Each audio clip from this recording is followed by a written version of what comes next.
guarding it, reinforcing it, protecting it, and sometimes even laying their lives in the process. These guardians of the forests, the beat guards, the foresters, are first-in-line warriors of protecting and safeguarding the forests and the wildlife within the forest. They walk the dirt roads, the narrow trails, and the rocky hikes to make sure that everything in their territory is safe and unharmed. We follow their experienced footsteps and explore the enchanting wilderness. The undulating hills of Aravalli, supporting the dry deciduous forests of North Gujarat, provide an unimaginable, beautiful ambience here. It's breathtaking. This is a reserved forest that falls under the Balaram Ambaji Wildlife Sanctuary. This sanctuary derives its name from two historical temples, Balaram and Ambaji, situated at the opposite corners of the sanctuary. It is located at Banaskantha, Gujarat, India, and covers 542 kilometers. The sanctuary borders Rajasthan, and the period from October to May is considered to be the best time to visit. The area is characteristically rich in floral diversity, particularly medicinal plants. It has numerous floral and faunal species of global conservation significance. This sanctuary is not as lushy forested as the sanctuaries in the south of Gujarat, and there are more open spaces. Still, one can find an abundance of wild trees and plants. The rare flora comprises kadaya, gugar, and musali, etc. The predominant trees are kher, salai, dhavada, khakara, and timru.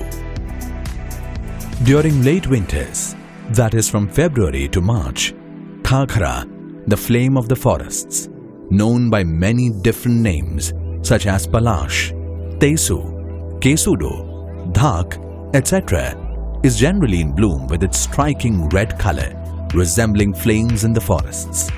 The forests of the sanctuary play an important role in conserving the depleting ecosystem of Aravallis.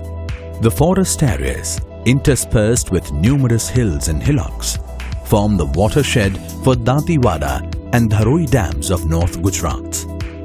This sanctuary is home to panthers, leopards, sloth bears, foxes, hyenas, and lesser mammals, in addition to reptiles including crocodiles in the Banas River.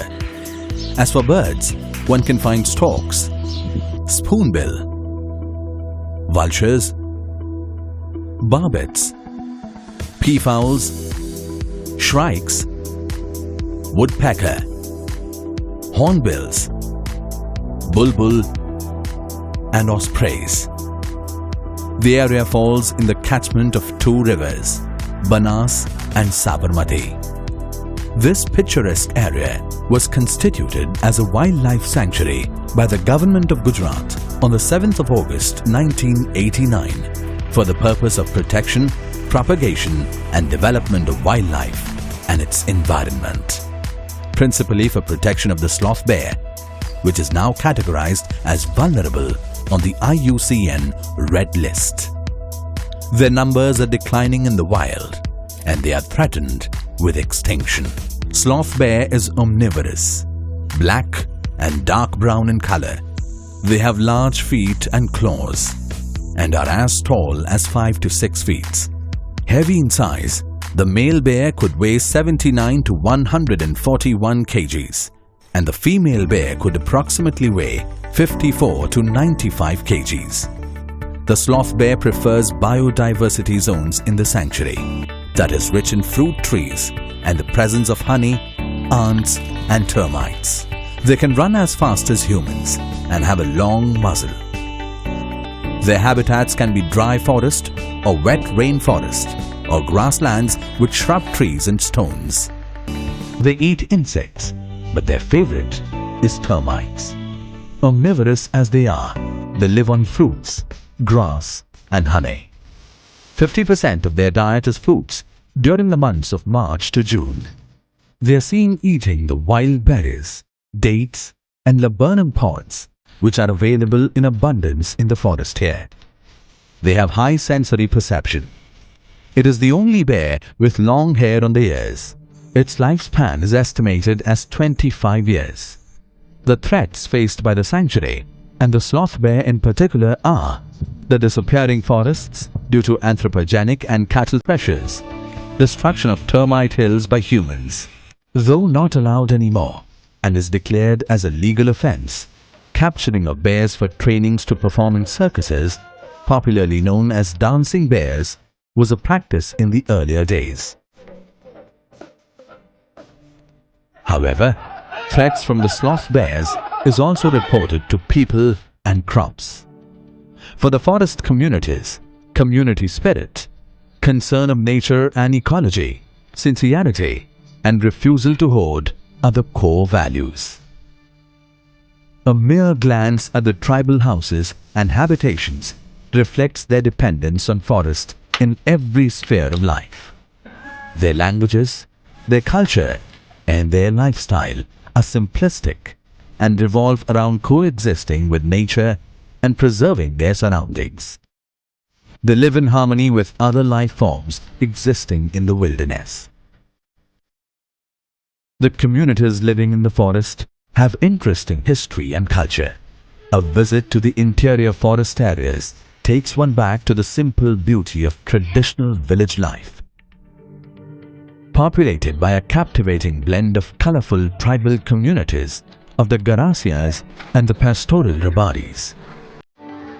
The faith here is simplistic, and one can see the incredible scene of terracotta horses standing in rows as offerings to the local goddess.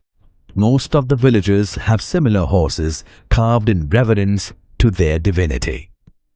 The frequent droughts, enormous biotic pressure, and above all, the fragmentation of habitat have resulted into disturbed food chain. To encounter this disturbance of food chain, the forest officials have created spots to provide food for the bears. They daily place abundant favorite food of bears over the night. The bears visit here at stipulated intervals to eat. This decreases the pressure on already disturbed food chain. Easy availability of food also is a convenience for bears with babies. The offspring does not have the otherwise threats of the wilderness. Apart from protection and conservation, the major activities undertaken by the forest officials include habitat management and rehabilitation of degraded areas. As the natural habitats shrink or get destroyed, the forest official create caves by reinforcing the existing caves and cementing the open areas to create the required retreat for the bears and other wild animals. Apart from habitat creating, the forest officials also monitor the activities of the wild animals through night vision motion sensor cameras. These cameras are left in the spots which are most likely suitable for the animals to take refuge. This monitoring helps the forest guards to observe the movement of wild animals and to an extent determine their behavior patterns. Human or natural, threats need to be mitigated before the damage reaches irreparable levels. With the development of infrastructure also comes the disturbance and threat to the wild animals. Roads passing through the sanctuary pose a threat of accidents for the animals. To tackle such situation, there is a rescue center created for treating the animals that are hurt in any accidents or injured in any other way. The special team of doctor and paramedical staff is always on call for rescue operations and medical treatment. This team is responsible for rescuing the injured animal and transporting them to the rescue center for medical attention. This serves to blend the continuity of scientific wildlife management with modern-day management options in order to achieve a desirable level of conservation and development of wildlife. The ecological boundaries of the sanctuary get amalgamated with forests of Rajasthan state in the north and spreads into agricultural fields all around, providing ecological security and ameliorated environment to the semi-arid region of North Gujarat, which is threatened by expanding desert. Keeping on the conservation and regeneration efforts, the sanctuary, apart from wildlife conservation, also creates and maintains forest nurseries at various locations within the sanctuary area. In these nurseries, plants are propagated and grown to usable size for forestry and for conservation. Here bulk stock is produced, whether seedlings or grafted, of various species for the purpose of social forestry and regeneration of forests. These nurseries also provide livelihood to the local communities living within the sanctuary. Though dry and deciduous, the sanctuary is interspersed with water bodies, grassland and hills, making it an ideal setting for wildlife to thrive. The terrain is just perfect for wildlife because it has natural ravines, hillocks, water bodies and green cover. Easily accessible and well connected through roads, this sanctuary is a nature lover's heaven. Just after the monsoons, during September and October, when the countryside is green, a visit to Balaram Sanctuary would be worthwhile. The efforts of conservation of wildlife and forests, the need to protect and to facilitate, are being well made by the people who have been conferred with this duty. They are doing their part. Let's play our part. Let us protect our environment to save our wildlife and our forests. Let's protect the wilderness. The lives thriving there are equally important.